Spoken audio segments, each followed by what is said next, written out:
graphic in fibers or something like that? Well, the I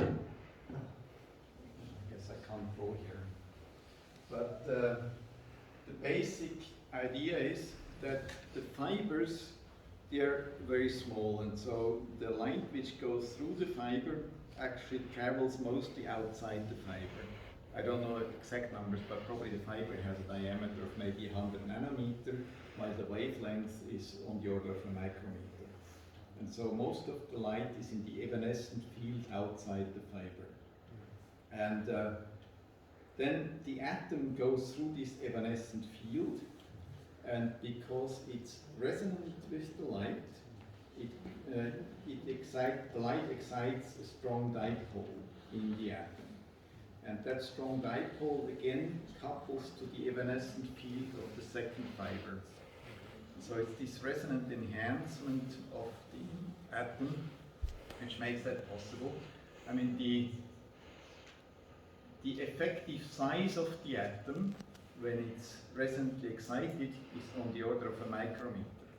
While the atom itself is much smaller, the dipole of the electric dipole has the size of roughly the optical wavelength, and that's why the coupling becomes so efficient. How would be the size of the atom and the fibers in this system you talk? The size?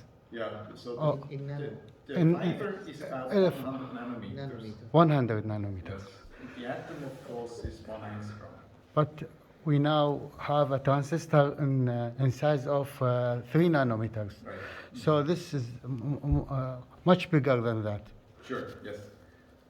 I was just saying this as an example that in principle an atom alone As principle. could be a switch, but Okay. it has to switch something which is much bigger than the atom. Yes, I see. Yes. I see the more relation between y and x-axis is exponential. This actually or theoretically or In which example? especially the growth. Growth of the Yeah. size. In all figures, the relation between y and x-axis exponential. Right. So for instance, this one. So this is a linear scale, this is a logarithmic scale. غالبية الأخبار exponential دائما بيحكي العلاقات هل هي حقيقية؟ For microprocessors? أي شكل ثلاث أربع أشكال شفتهم exponential. He means the linear relations in the development. Yes. So this is a line, and the clock speed grows with e to the t over some tau say, time constant.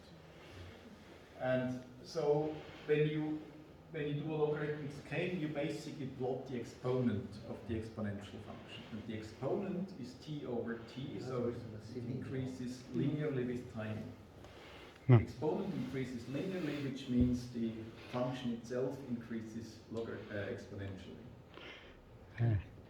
It's remarkable to get this linear relations Yeah, between two different things. It's very remarkable. First of all, that it has continued like that for many decades. I mean, you Yes. see here from 1970 to 2005, so 35 years. Hmm. That's very remarkable. But it's also interesting that every exponential has to come to an end at some point. So even So. here, we reach an end. Yes. And we will reach an end in the decrease of the size. Because of a number of No. reasons, we will reach an end in the case of the energy, because there are some limitations. And there are many people today now, we say we have exponential growth in number of infections of coronavirus. We know there will be a limitation on that also. Yes. Yeah. Exponential growth can Yeah. never continue forever. About the statement of that Star Trek series, to boldly go. So, what is next? Well, you see, that's one of the things I like about doing fundamental research in physics. You never know. Yeah. But You can, of course, Predict? well, yeah, you can't predict. You know that you'll probably be wrong, but one of the predictions may be right. And it's interesting in this context. I mean, maybe I have a slide on that. Of course, when quantum computing started, people tried to make predictions about the future developments. And well, I'm afraid I don't have that here. But they predicted, for instance, that we would have 100 qubits in 2010 or so, which didn't happen. But a few days ago, actually, IBM published its first chip design, which has 127 qubits. So it is quite certain that we will have more powerful quantum computers, depending always on how you define quantum computer and how you define the power of a quantum computer. But the trend is certainly there that now that industry has taken over, they will be able to develop useful quantum computing processors. That is a prediction that I would like to make. I would be hard pressed. I mean, IBM tells you they will have 500 qubits next year or in 2023, I believe, and 1,000 qubits in 2025 or something like that. And other companies which make similar predictions. I don't believe that they will really do that on the same time scale, but eventually they will get there. Then they still have to learn how to use them. For instance, there is actually a commercial company based in Vancouver, in Canada, which has been selling quantum computers for 10 years now or so. And they already had a processor with more than 1,000 qubits about 5 years ago. But so far, nobody has been able to solve an interesting problem with these systems. But I'm pretty sure eventually people will be able to do that.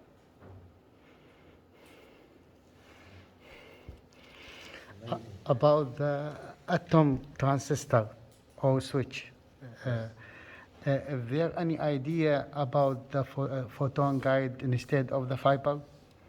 Well, the photons, they travel through the fiber. So the fiber is just a path for the photons. Guide. Yes. Guide. Is there any idea to replace it, to reduce the size? Oh yes, you can actually put, so this is certainly, this was a demonstration proof of principle.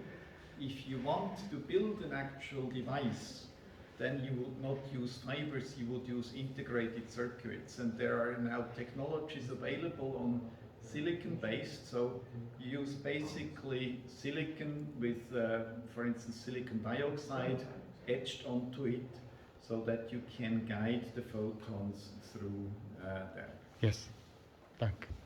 There are other problems. Then if you have a single atom in that environment, it will have completely different properties. Okay. But in principle, that part is possible. And that's a very general feature maybe. It's always possible to improve a single part of it. So we can build better qubits, or we can build smaller qubits, or we can increase the speed of the operations. But how to integrate that into a more useful computer is again a completely different question. But this is basically also the transition between physics and engineering. What physicists do, we work on single components. We work on one type of qubit or another type of qubit. Or we work on photons, how to connect different qubits by photons. But how to build a useful computer out of that, I don't think a physicist will do that at the end. For that we need lots of engineers. Yes, thank you.